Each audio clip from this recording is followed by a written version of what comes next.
When the world stopped, he fired up the grill from working in a restaurant in Davao to launching a Facebook page that became a household name. This man proved that passion, grit, and perfect timing can turn a craving into a company.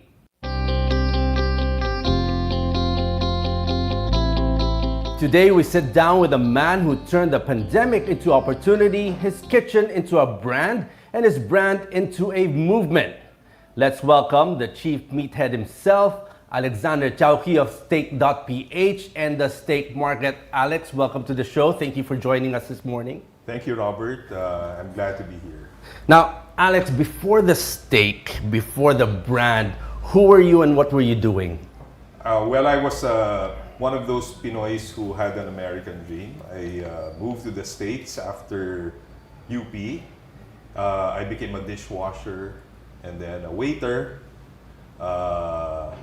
Moved back here in the Philippines. I met a girl. Always the case. Always the case. Got married and entered corporate life. I started in the liquor industry. And from there, I found myself training, actually OFWs, to board cruise ships. So, which brought me to Davao, where I had the opportunity of putting up a restaurant. Alex, what was that moment that became the spark that you stopped working for a restaurant and wanted to build something of your own?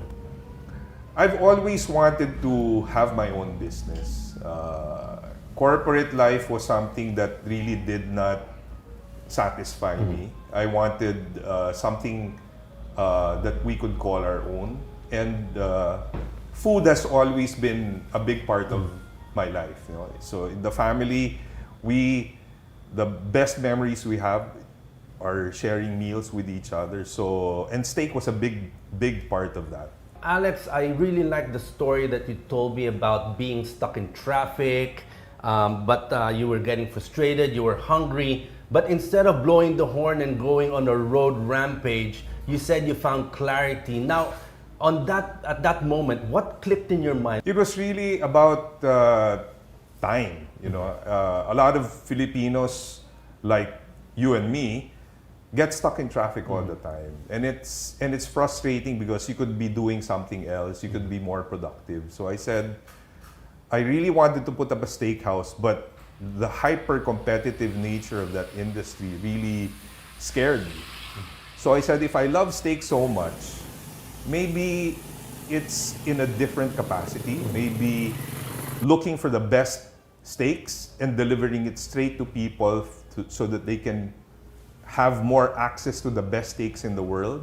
So during that time when you said you found clarity, you saw a big problem, then you found a solution. What did that process take to get to that solution?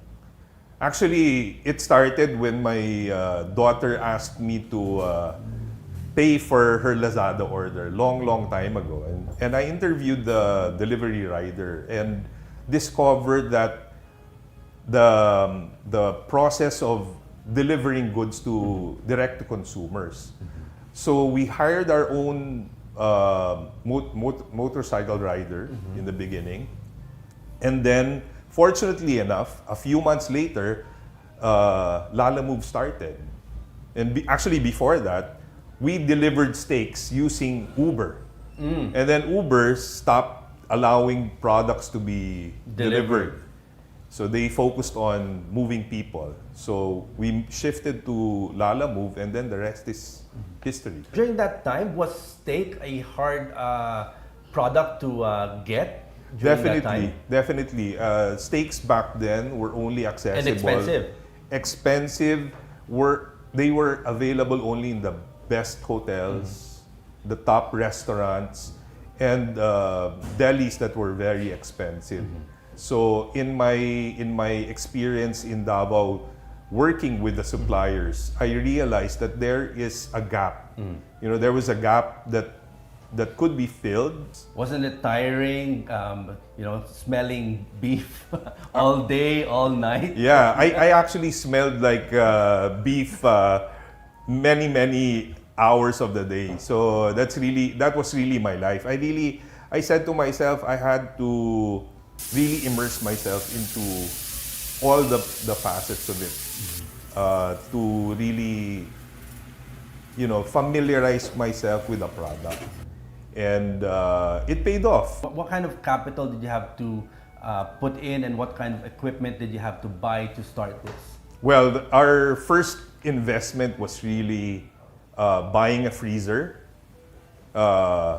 getting a cell phone that was dedicated to our Facebook page, and connecting with our customers. The product was, we started with a few kilos. We bought 20 kilos.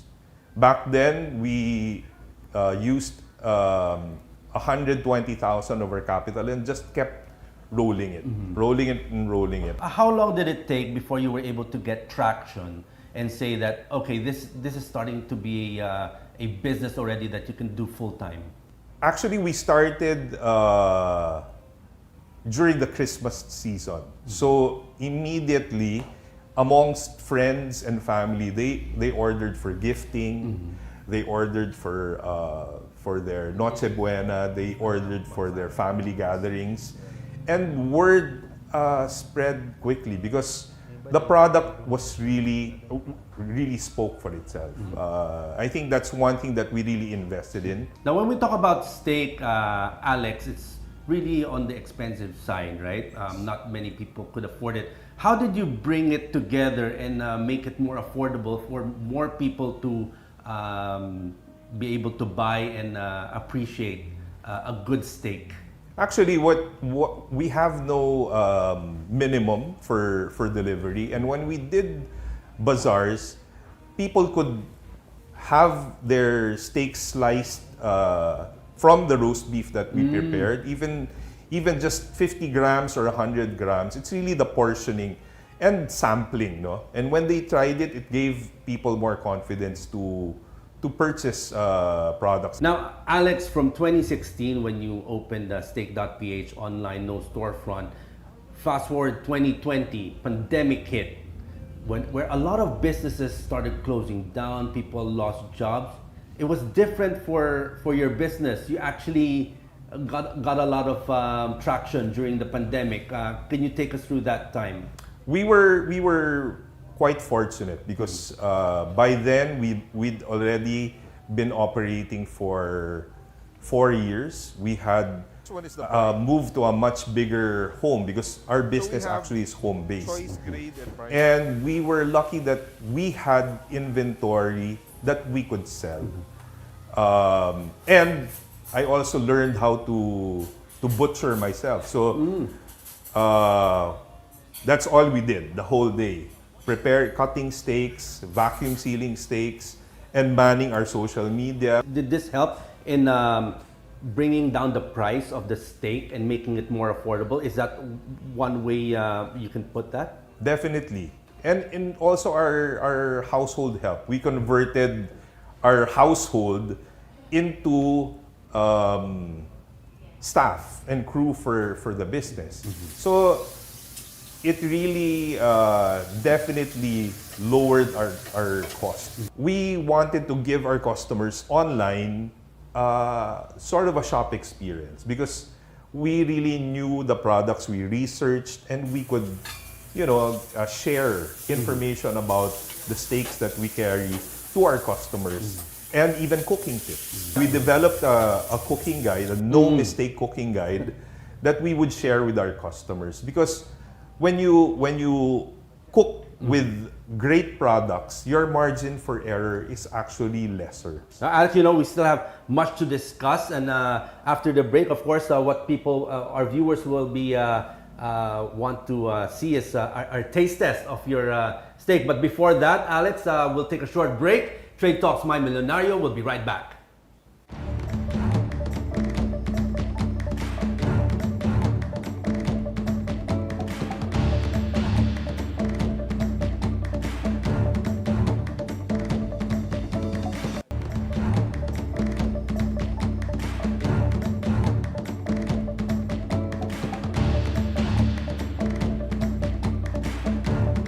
Welcome back to Trade Talks. My Milyonaryo. Still with us is Alex Tiaoqui, Chief Meathead of Steak.PH and the steak market.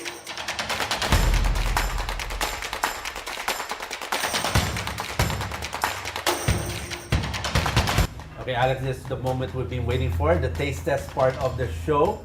Always a pleasure. So take us through, Alex, what do we have here? So we have our best sellers.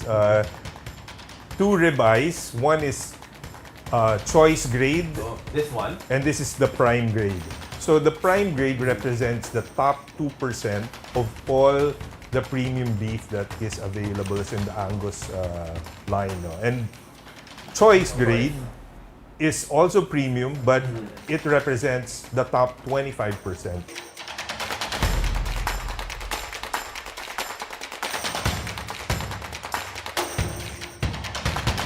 So let's try this now. This is the choice. That's the choice grade.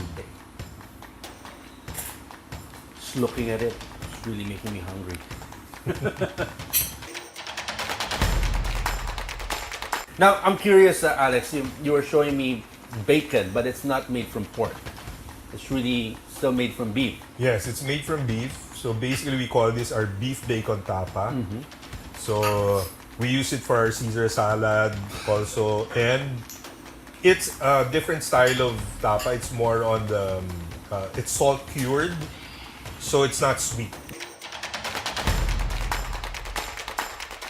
I'm curious. I really want to eat it like a bacon. So Yeah. man. Bacon na beef. Texture niya, bacon talaga. No? Yeah. I'm loving this one. This bacon beef is.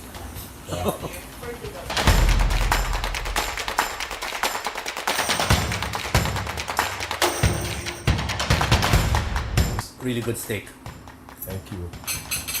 Let's continue with this interview. What kind of struggles did you have to go through? What kind of mindset were you able to prepare yourself for this kind of business? Wow. Actually, when so we had two stages to the business. There was the online, which we started 9 years ago, and then after 7 years, the competition really grew tremendously, and even the restaurant scene changed so much. Now there are more steak houses that sprouted. So what we really wanted to do was to differentiate ourselves from our competition. And what I personally had to do, because we had a very lean company, I literally had to learn to do everything.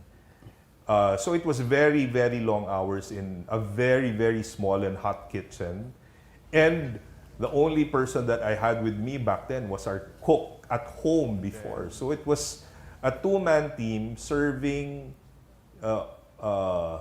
customers, cooking steaks all day. So what we naturally had to do is we really needed to have a very, very beef-focused menu. So we stayed in our lane, we did what we were known for, and we tried to deliver the best steak that we could to our customers to try. Now, Alex, from doing it online, now you have a brick and mortar small restaurant. Now, how did that, take us through that process, that moment that you decided, I want to put up a brick and mortar store and showcase the steaks? Yeah, I think it also stems from the desire to really show people what is different from our products and our competition. The opportunity to put this up was really, I think, was providential. I think the pivot was natural because we also lived in Capitolio, and our online business was in our home here in Capitolio. So one day, we saw a space that was nice. It was small enough. It was 45 square meters, and we said, this is something that we could do. So Alex, you run this with your family, even your kids jump in this business. What's the dynamic like? Actually, it's it's something that we really enjoy doing as a family. When we were doing bazaars and pop-ups, we would bring them along. They were much smaller then, but they would help us, entertain our customers in the bazaars. So it was natural also for them to help us out in the kitchen. Some of them would be do cashiering, bussing tables, serving customers, taking orders. It's family time that we make do with. When we're busy, they're still with us. They see the fruits of their own, work and their own labor. They have a chance to interact with our customers. Do they also give suggestions? They do, because at home, their request is always their own way of their favorite way of cooking their steak. So and that's what we serve here actually. It's what we cook at home, and they've learned to explain to the customers what these steaks are and the side dishes that we carry. That's quite rare for an entrepreneur. Because when you're an entrepreneur, it's really the grind, and sometimes it really takes you away from family time. But how different is it with you, your family? Has it made you closer? Definitely, Together? it's made us closer. We ask them all the time. I think they're the ones that are more in tune with the current generation. Were there moments that your kids would say, "Dad, you cooked it wrong"? Meron Oh my bang gosh. ganon? They're the ones actually that deal also with customers, that because it's really the doneness. But fortunately for us, even when you overcook the steak a little bit, it's still a great eating experience. And it actually helps that you have younger kids serving customers. The customers are kinder, but become more understanding. But when you talk about steaks, it's kind of hard because iba-iba yung gusto ng like the customers would want, like either rare, medium well done. So yeah, it's doesn't it get confusing at times? up to now, it's really a challenge. Even seasoning, it's too salty, not salty enough, needs more seasoning, or but that's not really, there's not a lot of people who do that, because we also have, you can customize your steaks. Now let's look at the numbers in this kind of business where you're talking about steaks. How do you keep the steak business profitable and yet still cheaper and affordable to the market, and keep them obsessed and keep coming back to your store? Yeah, I think the number one reason for them really coming is really the quality of the steak and how we cook it.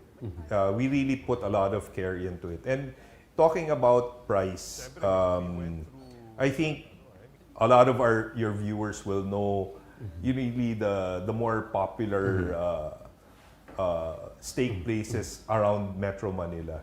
And we're happy to say that for a steak that you would buy in those expensive places, you can actually buy a couple of steaks here, and it won't break the bank. It really won't break the bank, and people can share.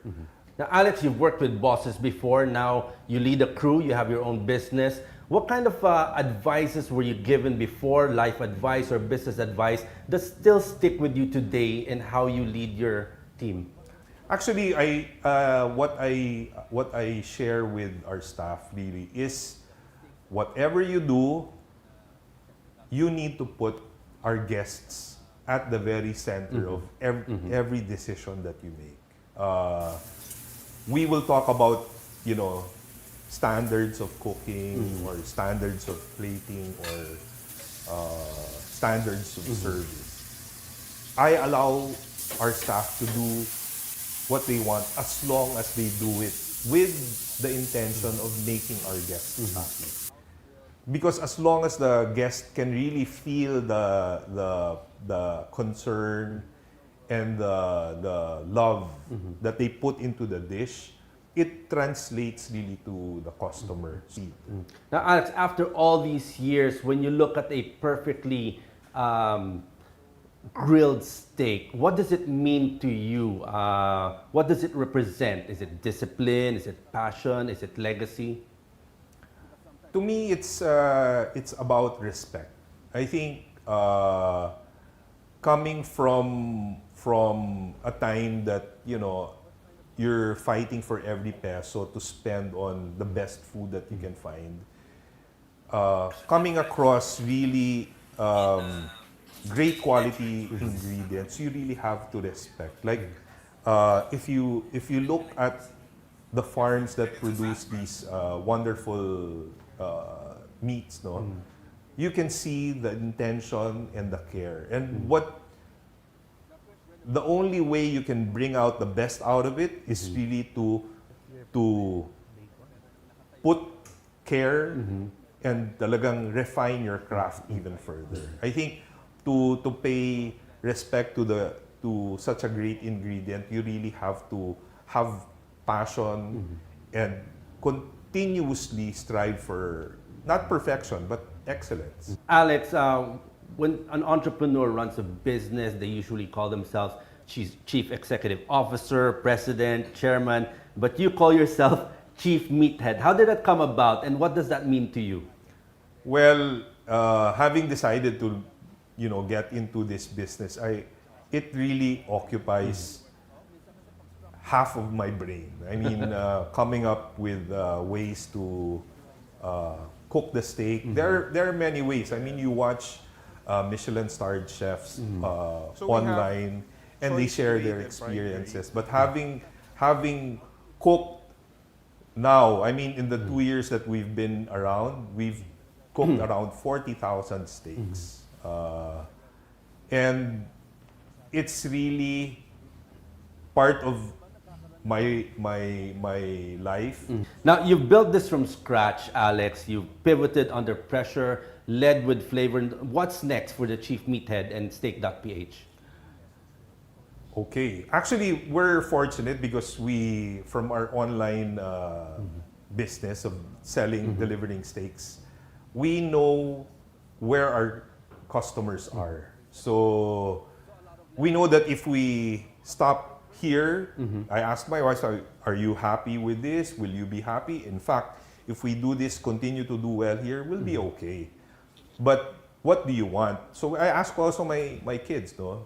And they said, keep going, keep sharing your love for steaks. So we're expanding. Finally, Alex, for the dreamers out there who want to start their own business, whether it's in steaks or in other kinds of business, what would be your advice to them on what it really takes to become a Milyonaryo? Okay, starting from, the way we started with 120,000 pesos. Don't be afraid to start small. I think any big dream can be broken down into smaller pieces. But the important thing is that even when you start small, to be very intentional. And everything that you're doing in that small bit is contributing towards the bigger thing. For us, what we decided to do and work for us is to hyper specialize. So choosing steak and really focusing on that and being good at that creates a lot of credibility. That's very good advice, to really focus on where your talent lies. Alex, thank you for sharing with us your journey, a lot of advice and a lot of learnings that we've had here throughout your journey, being the Chief Meathead. And hopefully entrepreneurs out there will see this and have some inspiration when they start their own business. Thank you, Alex. It's been my pleasure, Robert. Thank you so much. And that's today's show. Catch us again on Trade Talks My Milyonaryo for inspiring stories like these of entrepreneurs and innovators and the secrets to their success. I'm Robert Tan. Keep it here on BNC, the Bilyonaryo News Channel.